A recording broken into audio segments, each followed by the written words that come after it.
Hi friends, good morning to everyone. Welcome to Baba words. ఈరోజు video వచ్చేసి ఏ సిచ్యువేషన్లో బాబా ఏమన్నారో చూద్దాము. ఫస్ట్ బాబా ఏమన్నారో చూద్దాం. కొందరు పేరుకు తగ్గట్టే సహస్ర బుద్ధులతో ప్రవర్తిస్తుంటారు. ఇష్టం లేకుండానే గుళ్ళు గోపురాలు తిరుగుతుంటారు తప్ప నమ్మిన దైవం మీద స్థిరంగా బుద్ధి మనస్సు నిలపరు. మొక్కుబడిలా కాకుండా స్థిర చిత్తంతో ప్రార్థిస్తే ఆ విఠలుడు ఇక్కడ కనిపించడా అన్నారు బాబా నర్మగర్భంగా. ఓకే, ఈ వర్డ్స్ బాబా ఏ సిచ్యువేషన్లో చెప్పారంటే, ఇక్కడ యాక్చువల్గా ఒక ఇన్సిడెంట్ ఉందన్నమాట, కంప్లీట్ ఇన్సిడెంట్. దీని గురించి ఈ వీడియోలో క్లుప్తంగా తెలుసుకుందాము. వీడియోలో ఎంత ఎక్కువైనా పర్వాలేదు, ఓకేనా? రైట్. విషయం ఏంటంటే, బాబా దగ్గరికి ఒక డివోటీ వచ్చారనమాట. ఒక భక్తుడు వచ్చి బాబాని దర్శనం చేసుకున్నారు. ఆ భక్తుడి అసలు పేరు గణపతిరావు సహస్రబుద్ధే. ఆయన పోలీస్ శాఖలో ఉద్యోగి.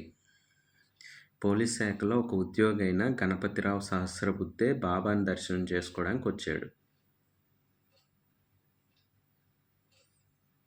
ఓకే, ఆయన యాక్చువల్లీ పాండురంగ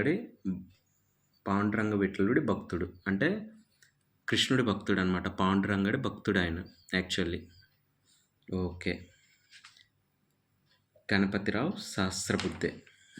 ఈయన బాబాని దర్శనం చేసుకోవడానికి వచ్చినప్పుడు ఏమైందంటే, యాక్చువల్లీ ఒరిజినల్ పేరు ఆయన చెప్పరు కదా. ఓకే, అసలు ఆయన బాబాని దర్శనం చేసుకోవడానికి ఎందుకు వచ్చాడు? బాబా కాప్తుడైన నానాసాహెబ్ మనకు తెలుసు కదా. నానాసాహెబ్ ఆయన చెప్పడం వలన బాబాని దర్శనం చేసుకోవడానికి వచ్చారనమాట. గణపతిరావు సహస్రబుద్ధే బాబాని దర్శనం చేసుకోవడానికి వచ్చాడు. వచ్చినప్పుడు ఏంటంటే, బాబా ముందుగానే గుర్తించి ఈ మాటలు అన్నారనమాట. కొందరు పేరుకు తగ్గట్టే సహస్రబుద్ధులతో ప్రవర్తిస్తుంటారు, ఇష్టం లేకుండానే గుళ్ళు గోపురాలు తిరుగుతుంటారు తప్ప నమ్మిన దైవం మీద స్థిరంగా బుద్ధి మనస్సు నిలపరు. మొక్కుబడిలా కాకుండా స్థిర చిత్తంతో ప్రార్థిస్తే ఆ విఠలుడు ఇక్కడ కనిపించడా అని చెప్పేసి అన్నారంట. ఎందుకంటే ఆయన అయిష్టంగా వచ్చాడు కదా, నానా చెప్పాడు అని చెప్పేసి. యాక్చువల్ ఆయన విఠలుడి భక్తుడు, పాండురంగడి భక్తుడు. బాబా దగ్గరికి రా దర్శనం చేసుకో అంటే ఆయనకి యాక్చువల్ ఇష్టం ఉండదు. ఎవరు ఈ బాబా ఎవరు, నేను ఎందుకు దర్శించుకోవాలి, నాకు పాండురంగడు ఉన్నాడు కదా అనే సిచ్యువేషన్లో ఉంటాడు. కానీ బాబా సర్వాంతర్యామి కదా, ఆయన వెంటనే గుర్తుపెట్టి ఇట్లాగా అన్నారనమాట. అన్న వెంటనే ఒక్కసారిగా ఏమైందంటే, ఈయన అవాక్ అవుతాడు. ఎవరు పేరు గుర్తుపెట్టుకోవాలి, గణపతిరావు సహస్రబుద్ధే. పోలీస్ డిపార్ట్మెంట్లో పనిచేసే ఆయన అవాక్ అయ్యి, సరే చూద్దాం బాబాని టెస్ట్ చేద్దాంలే, పూర్తిగా నమ్మకం వస్తేనే బాబాని నమ్ముదాం అని చెప్పేసి ఆయన అలా ఉండిపోతాడు. ఈ గణపతిరావు సహస్రబుద్ధే అనే నేమ్ గుర్తుపెట్టుకోండి. ఫ్యూచర్లో ఇది మనకి చాలా దగ్గరగా అయిపోతుంది అనమాట మనకి ఈ వర్డ్ గణపతిరావు సహస్రబుద్ధే. ఎలాగా అంటే, ఈయనకి దాసగను అనే నామకరణం చేశారు బాబా. దాసగను బాబాతో అతి దగ్గరగా సాన్నిహిత్యంగా మెలిగిన వాళ్ళలో దాసగను ఒకరనమాట. అతని ఒరిజినల్ నేము గణపతిరావు సహస్రబుద్ధే. ఆయన పోలీస్ శాఖలో పనిచేసేవారనమాట గణపతిరావు సహస్రబుద్ధే. ఓకే, ఆయన పాండురంగడి భక్తుడు. నానాసాహెబ్ చెప్పడం వలన వచ్చారు ఇష్టం లేకుండానే. బాబా వెంటనే చూసి గుర్తుపట్టి ఒరిజినల్ నేమ్తో పలకరించి ఇట్లా అన్నారు. తర్వాత ఏమైందంటే, సరే బాబా ఏదో అంటున్నారు కదా, టెస్ట్ చేద్దాం అని చెప్పేసి ఈయన అనుకున్నారనమాట. టెస్ట్ చేసుకుందాం అనుకున్నప్పుడు బాబా ఏం చెప్పారంటే, ఓ సహస్రబుద్ధి, మనస్ఫూర్తిగా విఠలుడికి దాసుడివై భక్తి అనే సద్గుణతో ఒక వారం నామ సప్తాహం చెయ్యి, విఠలుడి దర్శనం అవుతుంది, నువ్వు దాసుగను అవుతావు అని అన్నారు బాబా నవ్వుతూ. బాబా నవ్వుకుంటూ అన్నారంట, ఓ సహస్రబుద్ధి, మనస్ఫూర్తిగా విఠలుడికి దాసుడివై భక్తి అనే సద్గుణంతో ఒక వారం నామ సప్తాహం చెయ్యి విఠలుడి దర్శనం అవుతుంది. నువ్వు దాసుగా నువ్వవుతావు అని జెప్పేసి అన్నారంట బాబా నవ్వుకుంటూ. ఇదెలా ఉందంటే ఒక క్లోజ్ ఫ్రెండ్‌ని ఒక ఫ్రెండ్ ఇంకో ఫ్రెండ్ మీట్ అయినట్టు ఉంది అక్కడ సిట్యుయేషను. అంటే ఈ గణపతిరావు సహస్రబుద్ధే బాబాకు ముందే తెలుసు. ఆయనకి కావాల్సిన ఆయన ఎప్పటికైనా ఆయన రప్పించుకుంటాడు. సో, ఆటోమేటిక్‌గా బాబా గురించి తెలియకపోయినా కూడా పాండురంగ భక్తుడైనా కూడా నానా సాహెబ్ చెప్పాడని జెప్పేసి ఇతను బాబా దగ్గరికి వచ్చేసాడు. వచ్చేసేయంగానే డౌట్‌గా ఉన్నాడు. డౌట్‌గా ఉంటే బాబా ఆయన్ని గుర్తుపట్టి ఇక రకరకాలుగా అంటున్నారనమాట. "ఓహ్! ఉత్తుత్తి భక్తి ఉంటే సరిపోదు. గుళ్ళు గోపురాలు తిరిగితే సరిపోదు. నువ్వు మనసు పెట్టి ధ్యానం చేస్తే ఖచ్చితంగా నీ విఠలుడు కనపడ్డా ఏంటి?" అని చెప్పేసి బాబా అన్నారు. "అవునా! విఠలుడు కనిపిస్తాడా? చూద్దాంలే" అని చెప్పేసి ఈయన ఈ గణపతిరావు సహస్రబుద్ధే. ఆ! హ్మ్. గణపతిరావు సహస్రబుద్ధే అనుకున్నాడు. ఆల్రెడీ పోలీస్ డిపార్ట్మెంట్‌లో వర్క్ చేస్తున్నాడు గదా! ఈయన అనుకున్నాడు. ఈయన అనుకునే లేకి ఇంక అంతలోకి బాబా ఒక నవ్వు నవ్వి, "నువ్వు మనస్ఫూర్తిగా విఠలుడిని ఒక వారం ధ్యానం చెయ్యి ఇక్కడ. నీకు విఠలుడు కనిపిస్తాడు. నువ్వు దాసుగనువైపోతావు" అని జెప్పేసి ఒక నవ్వు నవ్వారంట. సరే అని జెప్పేసి ఇంకీయన వారం రోజుల పాటు నిష్టగా, భక్తితో పాండురంగడిని స్మరించారనమాట. స్మరించిన తర్వాత ఇతనికి బాబా కూర్చునే స్థానంలో పాండురంగడే దర్శనమిచ్చాడు. ఒక్క క్షణం ఈయన ఇంకా ఆశ్చర్యపోయాడు. ఆశ్చర్యపోయి అంటే బాబాయే ఇప్పుడు ఆ పాండురంగడే ఇప్పుడు బాబా రూపంలో ఉన్నాడా ఇక్కడ? అమ్మో! ఈయన మామూలు వ్యక్తి కాదు. నాకు పాండురంగడు దర్శనం ఇస్తానన్నాడు ఇచ్చేసాడు ఈయన. ఈయన మామూలు వ్యక్తి కాదు అనుకున్నాడు. అంతలోకి పాండురంగడి ప్లేస్‌లో మళ్ళీ బాబా వచ్చేసారనమాట. బాబా కనిపిచ్చారు. అప్పుడు ఇట్లా అన్నారనమాట బాబా, "దాసుగాను నీ ఉద్యోగం ముందు ముందు నీకు చిక్కులు తెచ్చిపెడుతుందయ్యా మానేసేయి" అని చెప్పేసి అన్నారు బాబా. బాబా ఏంటంటే ఇంకా పాండురంగడి దర్శనం ఇచ్చేసారు గదా! వారం రోజులు స్మరించిన తర్వాత, తర్వాత మళ్ళీ బాబాలాగా ప్రత్యక్షమయ్యారు గదా! ఈయనకి నమ్మకం వచ్చింది గదా! అప్పుడేం చెప్పారంటే, "దాసుగాను నీ ఉద్యోగం ముందు ముందు రోజుల్లో నీకు చిక్కులు తెచ్చిపెట్టిద్ది. అది మానేసేయి" అని చెప్పారనమాట. చెప్తే మరి ఇంక దాసగను అన్నాం. ఇక్కడ నుండి దాసగను అందాం. ఎందుకంటే పాండురంగడు దర్శనం బాబా ఇచ్చేసారు గదా! ఆయనకి. అదే గణపతిరావు సహస్రబుద్ధే కాస్త దాసగను అయిపోయారు. దాసగను అంటే మనకు బాగా దగ్గరైపోతారు. బాబాకి దగ్గరలో ఉన్న వాళ్ళలో ఒకళ్ళు దాసగను. ఓకేనా? ఈ పేరు మనకు గుర్తుండిపోతుంది. హ్మ్. నీకు ముందు ముందు రోజుల్లో చిక్కులొస్తాయని జెప్పారు గదా! అయితే ఏం జేశాడంటే, సరేలే బాబా ఏదో అంటారు. మనకి తప్పదు గదా! మన ఉద్యోగం, మన సిచ్యువేషన్స్ మనకుంటాయి గదా! కొంతకాలం బోయి ఉద్యోగం జేసుకున్న తర్వాత వద్దాంలే అని జెప్పేసి, పోయి ఆయన పాటికి ఆయన ఉద్యోగం చేసుకుంటూ ఉంటాడు. ఎప్పటికైనా బాబా దగ్గరికెళ్ళాలి, ఎళ్ళాలనుకుంటా ఉంటాడు. ఎందుకంటే పాండురంగడు రూపం ఆయన దర్శనమిచ్చాడు గదా! దేవుడి రూపం దర్శనం ఇచ్చేసాడు గదా! అంటే ఇక బాబాయే ఆయన దృష్టిలో పాండురంగడు గదా! సో, నా దేవుడున్నాడు. ఆయన్ని ఎప్పటికైనా కలవాలి. ఉద్యోగరీత్యా నేను జాబ్ చేసుకుంటున్నానని జెప్పేసి ఈయన పాటికి ఈయన ఉంటాడనమాట. ఇలా ఈయన జాబ్ చేసుకుంటూ ఉంటే ఈయన ఒక సిట్యుయేషన్‌లో ఇది మూవీలో గూడా వస్తది. ఇక్కడ మనం పుస్తకం ద్వారా తెలుసుకుంటున్నాము. పుస్తకం ఏమో రియాలిటీగా చెప్పిద్ది. మూవీలో ఏంటంటే కొంచెం అర్థమయ్యేలా తీయాలి కాబట్టి కొన్ని కొన్ని పాత్రలు అక్కడ సృష్టిస్తారు. నా ప్రిఫరెన్స్ అయితే మూవీకి ఇస్తావా? పుస్తకాన్ని ఇస్తావా? అంటే నేను పుస్తకానికిస్తాను. ఎందుకంటే ఈ పుస్తకం సచ్చరిత్ర చూసే మూవీ తీశారు. వాళ్ళు తీయగలిగిన వరకు. సో, క్రెడిట్ పుస్తకానికిస్తాను నేను. మనమంతా చదువుకున్నోళ్ళం గదా! సో, పుస్తకం ద్వారా మనకు తెలియజేసిందేంటంటే, అక్కడ పోలీసులంటే ఏం జేస్తారు? దొంగల్ని పట్టుకుంటా ఉంటారు. ఒక బందిపోటు దొంగని పట్టుకోవడానికెళ్ళినప్పుడు ఏమైందంటే, ఆహ్, ఈ పోలీస్ అనే ఆయన దొంగకు దొరికేసాడు. దొంగ ఏం జేస్తాడు? మా మీద రింగా పెడతావా? ఒంటరిగా చిక్కావు. నీ సంగతి చూస్తా అని చంపేయాలనుకుంటాడు. అలాగా మన గణపతిరావు సహస్రబుద్ధే. ఇప్పుడు దాసగను కదా! మన దాసగనుని ఆ దొంగ చంపేయాలనే అనుకుంటాడనమాట. చంపేయాలనుకున్నప్పుడు ఎందుకో చంపబోతుంటే ఆయనకి మనసు రాదు. మనసు రాకపోయేలకి, మనసు ఒప్పకపోయేలకి ఒక్క మాటే అంటాడు. "ఇయాల నీ టైం చాలా బావుంది. ఇంకెళ్ళిపో నువ్వు. ఎవరో అడ్డుపడుతున్నారు నిన్ను చంపనివ్వకుండా.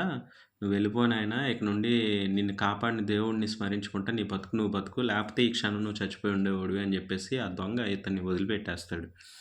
పుస్తకంలో ఏం జెప్పారో చూద్దాం.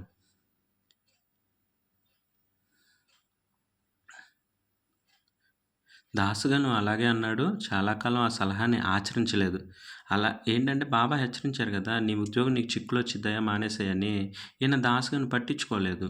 ఏముందిలే ఏం కాదులే చేసుకుందాం అని జెప్పేసి చాన్నాళ్ళు జాబ్ మానేయలేదు. జాబ్ మానేయకుండా చేసుకోవడం వలన ఏమైందంటే బాబా చెప్పినట్లే ఒకరోజు అతని ప్రాణాలకు ముప్పొచ్చింది. ఎలా వచ్చిందంటే ప్రాణాలకు ముప్పొచ్చింది. బాబా నువ్వే దిక్కు అని ప్రార్థించాడు.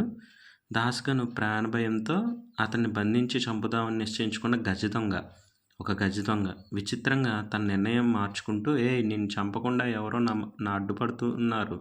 పో ప్రాణాలతో పారిపో. ఇంకెప్పుడు నా కంట పడకు" అని హెచ్చరించి వదిలేశారు. ఏం జరిగిందంటే బందిపోటుకి ఇతను చిక్కిపోయాడు కదా! ఇంకాసేపట్లో నా ప్రాణం పోతుంది అని చెప్పేసి మన దాసుగాను డిసైడ్ అయిపోయిన క్షణంలో బాబాను ఒక్కసారి తలుచుకున్నాడనమాట. బాబా నువ్వు తప్ప ఇంక నన్ను కాపాడేవాళ్ళు ఇంకెవరు లేరయ్యా. నువ్వు ఆల్రెడీ హెచ్చరించావు. కానీ నేను దాన్ని పోస్ట్‌పోన్ చేసుకుంటూ వస్తున్నాను. ఇంక నా పని అయిపోయింది. ఇంక నన్ను ఇతను చంపేస్తాడని చివరిసారిగా బాబాను ఒకసారి తలుచుకున్నాడంట. బాబా కాపాడు బాబా అని. తలుచుకోగానే ఆ దొంగ ఏం చేశాడంటే గజ దొంగ బాబాని ఇంకా గజ దొంగ ఏం చేశాడంటే దాసుగాన్ని చంపకుండా అతని నిర్ణయం మార్చుకొని నిన్ను చంపకుండా ఎవరో నాకు అడ్డుపడుతున్నారు. పో ప్రాణాలతో పారిపో అని చెప్పేసి ఇంకెప్పుడు నాకు అంటపడకని వదిలేసాడనమాట. సో దాసగనుకి ఒకసారి ప్రాణాపాయం దాకా వచ్చి తప్పిపోయింది. ఎప్పుడైతే ఆ గజ దొంగ మాట అని చెప్పేసి వదిలేసాడో వెంటనే ఇంకా ప్రాణాలు చేతిలో పెట్టుకొని జాబ్ రిజైన్ చేసి దాసగను బాబా కాడికి వచ్చేసారనమాట. బాబా కాడికి వచ్చేసి బాబా సంకీర్తనలు చేసుకుంటూ బాబాను స్మరించుకుంటూ ఆయన కాలం అనేది వెళ్ళబుచ్చాడు. కీర్తనల్లో ఇప్పుడు దాసుగను బాబా గురించి చెప్తూ ఉంటాడు కదా! ఎందుకంటే పాండురంగడి రూపంలో బాబా దర్శనం ఇచ్చారు. ఆయన డ్రీమ్ ఏంటి? ఆయన దృష్టిలో దేవుడు అంటే పాండురంగడు. నానాసాహెబు బలవంతం చేయడం వలన ఈ ప్లేస్‌కి దర్శనానికి వచ్చాడు. బాబా దగ్గరికి ఇష్టం లేకపోయినా. వారం రోజులు నువ్వు స్మరించుకో భక్తితో. నువ్వు ఇప్పటిదాకా చేసిందంతా భక్తి కాదు. నిజమైన భక్తితో ఇక్కడ వారం రోజులు స్మరించుకో. నీకు నీ పాండురంగడి దర్శనం ఇస్తాను అని. అలాగే చెప్పినట్టు పాండురంగడి దర్శనం ఇచ్చారు. అంటే ఆయన డ్రీమ్ తీరిపోయింది. ఆయన పాండురంగడు షిరిడీలోనే బాబా రూపంలో ఉన్నారు. పోలీస్ జాబ్ చేసుకుంటూ ఉన్నాడు. అయ్యా ఆ పోలీస్ జాబ్‌కి వెళ్తే నీకు కొంచెం ఇబ్బంది వస్తుంది అన్నారు బాబా. మానేసే ఇబ్బంది వస్తుంది అని. వినలేదు. పోస్ట్‌పోన్ చేసి సరే సరే బాబా అనుకుంటూ అలా పోస్ట్‌పోన్ చేసుకుంటూ వెళ్ళి జాబ్ చేసుకుంటూ ఉన్నాడు. తర్వాత వద్దాం అనుకుంటా. ఇంతలోకి ఒక గజ దొంగ వచ్చేసి పట్టుకొని చావు దాకా వెళ్ళి బయటపడ్డాడనమాట. బాబాని తలుచుకోవడం వల్ల బయటపడ్డాడు. బయటపడిన వెంటనే బాబా దగ్గరికి వచ్చాడు. బాబా దగ్గరికి రాగానే ఇంకా జాబ్ మానేసి ఇంకా పర్మనెంట్‌గా వచ్చేసాడు కదా బాబా దగ్గరికి. అప్పటికి ఇంకా ఆయన డ్రీమ్ ఏంటి? పాండురంగడు సాయిబాబానే. అంటే ఆయన దేవుడు ఆయనకు దొరికేసాడు. ఇంకేం చేస్తాడంటే ఆయన నిజ జీవితంలో జరిగింది, ఆ చుట్టుపక్కల జరిగింది, ఆయన చేసే వింతలు అన్నీ కూడా కీర్తనల రూపంలో స్మరించడం మొదలుపెట్టాడు. ఎవరు? పోలీస్ శాఖలో పనిచేసిన ఆయన గణపతిరావు సహస్రబుద్ధే అని ఆయన దాసగనుగా మారి బాబా సంకీర్తనలు చేయడం స్టార్ట్ చేశాడు. అంటే ఆయన లైఫ్‌లో జరిగింది. ఆయనకి విఠలుడి దర్శనం ఎలా అయింది? ఆయన గజ దొంగ చేతిలో నుండి ప్రాణాలు ఎలా కాపాడుకొని బయటపడ్డాడు? అసలు పాండురంగడు అంటే ఆయన మహత్యాలు. బాబా ఇలా పాండురంగడిగా కొలువై ఉన్నాడని చెప్పేసి కీర్తనలు చేసుకుంటూ ఉన్నాడనమాట. ప్రజల్లో కీర్తనలు చేస్తూ ఉంటే చాలామంది జనం వచ్చేవారు. ఈయన మరి భజన పెట్టి కీర్తన చేసినప్పుడు ఈయనకి డబ్బులు ఇవ్వాలి కదా! వాళ్ళు డబ్బులు ఇవ్వడానికి ప్రయత్నిస్తే నాకు వద్దయ్యా మీ డబ్బుల కోసం నేను చేయట్లేదు. నాకు బాబా మీద భక్తితో నమ్మకం వచ్చింది కాబట్టి నేను చేస్తున్నానని చెప్పేసి అనేవారంట. డబ్బులు తీసుకునేవారు కాదు. ఆయన కాలమంతా ఇంకా అలాగే గడిపారు చివరి వరకు. అయితే ఇక్కడ ఎండింగ్‌లో ఇంకొక విషయం కూడా జరిగిందనమాట. ఏంటంటే ఆయన బాబా గురించి సంకీర్తనలు చేస్తూ ఆయన యాక్చువల్లీ పాండురంగ భక్తుడు. పాండురంగడి రూపం బాబాలో కనిపించింది. అంటే బాబాయే పాండురంగడని ఆయనకి నమ్మకం వచ్చింది. ఆయన మీద కీర్తనలు చేసుకుంటూ ఉన్నాడు. కీర్తనలు చేసుకుంటూ ఉన్నప్పుడు ఒకసారి గోదావరి నదికి వెళ్ళి స్నానం చేయాలి అనిపించింది ఆయనకి. ఆ మాట వచ్చేసి బాబాకు చెప్పారు. బాబాకు చెప్తే అప్పుడు బాబా ఉండి గోదావరి స్నానం కోసం అంత దూరం ఎందుకు గాను? శ్రద్ధ భక్తులుంటే ఆ గంగా యమునలే ఇక్కడ ఉంటాయి. ఆ పుణ్యతీర్థాలను దర్శించుకో అన్నారు. ఇది మనకు మూవీలో కూడా కనిపిస్తుందనమాట. నేను బాబా గోదావరి స్నానంకి వెళ్తా అంటే నీకు గోదావరి కావాలి కదా! ఇక్కడే ఉంది చూడు గోదావరి అని చెప్పేసి గోదావరి స్నానం కోసం అంత దూరం ఎందుకు దాసగనుని షార్ట్‌కట్‌లో గను అని పిలిచేవారంట బాబా. గోదావరి స్నానం కోసం అంత దూరం ఎందుకు గను? శ్రద్ధ భక్తులుంటే ఆ గంగా యమునలే ఇక్కడ ఉంటాయి ఆ పుణ్యతీర్థాన్ని దర్శించుకో అన్నాడు. అంటే ఇంక బాబా ఏం చేశారంటే, "నువ్వు ఇంక అక్కడికి, ఇక్కడికి ఎళ్ళాల్సిన అవసరం లేదు. నీకు అర్థమైపోయింది గదా! నేనే భగవంతుడిని, ఆ పాండురంగడి రూపం నేనే అని చెప్పేసి నీకు అర్థమైంది గదా! నీకోసం ఆ గంగా యమునలు ఇక్కడే ఉంటాయి చూడు" అని చెప్పేసి ఆశ్చర్యకరంగా ఆయన పాదాల దగ్గర నుండి ఒక పక్క నుండి గంగ, ఒక పక్క నుండి గోదావరి వాటర్ వస్తున్నాయంట. ఒక్కసారిగా గను, ముద్దుగా గను అని పిలుచుకుంటున్నారు. దాసగను అని నామకరణం చేశారు. ఆయన ఒరిజినల్ పేరు గణపతిరావు సహస్రబుద్ధే. పోలీస్ శాఖలో పనిచేసిన వ్యక్తి. ఒక్కసారిగా మెస్మరైజ్ అయిపోయి, ఇంక సరేలే దేవుడు తలుచుకుంటే సాధ్యం కానిదేముంది, గంగా యమున ఇక్కడే సృష్టించారనమాట అని చెప్పి ఆ నీళ్ళు జల్లుకొని, సరే బాబా అని చెప్పేసి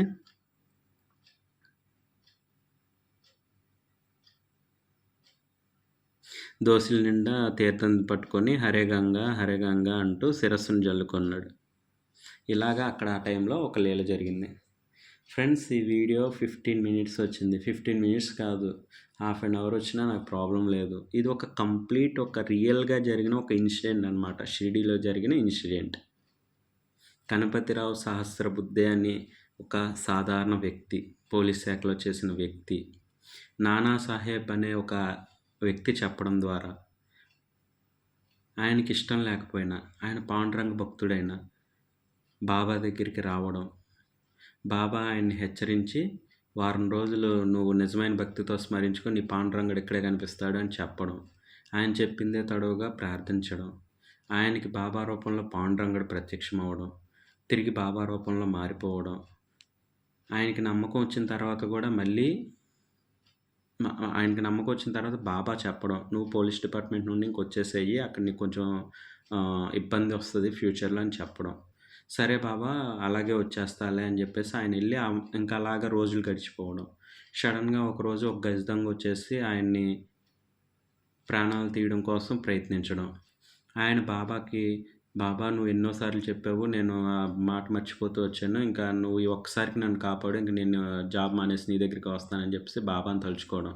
ఒక్కసారిగా ఆ గజ దొంగలో మనసులో మార్పు రావడం. చంపేద్దాం అనుకున్న అతన్ని, నీ ప్రాణాలతో బతికిపో, నిన్నెవరో కాపాడుతున్నారు అని చెప్పేసి విడిచిపెట్టేయడం. ఆ విడిచిపెట్టేసిన వెంటనే ఆయన ఇంకా బతుకు జీవుడా అంటూ వచ్చి బాబా దగ్గరికి రావడం. బాబా దగ్గరికి వచ్చి ఇంకా తనకి జరిగింది, ఆ చుట్టూ జరుగుతున్నదే కీర్తనల రూపంలో పాడడం. ఎవరి దగ్గర ఒక్క రూపాయి కూడా తీసుకోకపోవడం. అలాగే బాబా దగ్గరికి వచ్చి బాబా గోదావరి స్నానం చేస్తాననడం. బాబా అక్కడికక్కడే గంగా, యమున అని చెప్పేసి అక్కడి నుండే వాటర్ని బయటికి రప్పించడం. అవి తీర్థం కింద చల్లుకొని ఇంకా ఆయన చివరి వరకు ఇంకా అక్కడే గడిపేయడం. ఇదంతా ఒక వండర్ఫుల్ జర్నీ అనమాట, షిరిడీలో జరిగింది. ఇలా బాబా లైఫ్లో కొన్ని కొన్ని ఉంటాయి. అవి ఎలా ఉంటాయంటే కళ్ళకు కట్టినట్టు ఉంటాయి. నిజంగా జరిగిన విషయాలన్నమాట అక్కడ. విత్ ఆధారాలతో సహా ఉంటాయి. మనం షిరిడీ వెళ్ళి ఎంక్వైరీ చేసుకోవచ్చు. మరి ఆయన దాసగను మనలాంటి మనిషే కదా! పాండురంగడు భక్తుడు కదా! బాబా భక్తుడిగా మారాడు కదా! సంకీర్తనలు చేశాడు కదా! గంగా యమునలు అని చెప్పేసి వాటర్ అలా వచ్చినాయి కదా! భగవంతుని తెలుసుకోవాలంటే ఒక్క ఇన్సిడెంట్ చాలు. అది క్లియర్‌గా తెలిస్తే చాలు. నమ్మకం అనేది ఆటోమేటిక్‌గా ఏర్పడిపోద్ది. నమ్మకం అనేదే భగవంతుడి యొక్క భక్తికి పునాది. ఎప్పుడైతే నీకు నమ్మకం ఏర్పడుతుందో, నువ్వు భక్తితో ధ్యానిస్తావో, నీకు భగవంతుడు అనేది అర్థమవుద్ది. నమ్మకం, విశ్వాసం లేకుండా మూఢనమ్మకాలకు ప్రభావితం అయిపోయి, ఎవరో చెప్పినవి అంధవిశ్వాసాలు పాటిస్తూ, దేవుడు లేడు, దేవుడు తప్పు అనుకోవడం మన అవివేకం. నాస్తికత్వం అనేది ఇక్కడి నుండే పుట్టింది. దేవుణ్ణి సరిగ్గా అర్థం చేసుకోకపోవడమే నాస్తికత్వం. దేవుణ్ణి సరిగ్గా అర్థం చేసుకొని, సరైన గురువుని ఎన్నుకొని, నువ్వు అక్కడ జరిగింది రియాలిటీగా తెలుసుకొని, నీ జీవితానికి అన్వయించుకొని, నువ్వు చూడగలిగితే భగవంతుడు నీకు కనిపిస్తాడు. అక్కడ ఇంక మూఢనమ్మకాలు ఉండవు, మూఢాచారాలు ఉండవు. ఈ ఇన్సిడెంట్ దాసగను మనకొక గొడ్డలి పెట్టు. బాబా గురించి నిజమైన ఆధారం. దాసగను గురించి తెలుసుకోండి. గణపతిరావు సహస్రబుద్ధి గురించి తెలుసుకోండి. ఆయన పోలీస్ శాఖలో పనిచేశాడు. 150 సంవత్సరాల క్రితం బాబా ఉన్న టైంలో ఆయన బాబాతో పాటు ట్రావెల్ అయ్యారు. బాబా మహిమను తెలుసుకున్నాడు. యాక్చువల్ ఆయన పాండురంగడి భక్తుడు. పాండురంగడే బాబా అని తెలుసుకున్నాక బాబానే సంకీర్తన చేసుకుంటూ ఆయనతోనే ఉంటూ ఒక బాబా అనే అధ్యాయంలో ఆయన కూడా ఒక చిరస్మరణీయుడయ్యాడు. ఈ వీడియోని నేను దాసగన్కి డెడికేట్ చేస్తున్నాను. థ్యాంక్ యూ దాసగన్ గారు. మీ ద్వారా బాబా గురించి మాకు తెలుసుకునే అవకాశం ఏర్పడింది. ఇంకా బాబాకైతే ఏం చెప్తాం? Thank you Baba for everything. So దాసగన్ ద్వారా మా అందరికీ నువ్వే పాండురంగడు అని చెప్పి తెలియచేసావు అన్నమాట. Thanks a lot. ఓం సాయిరామ్, ఓం సాయిరామ్, ఓం సాయిరామ్.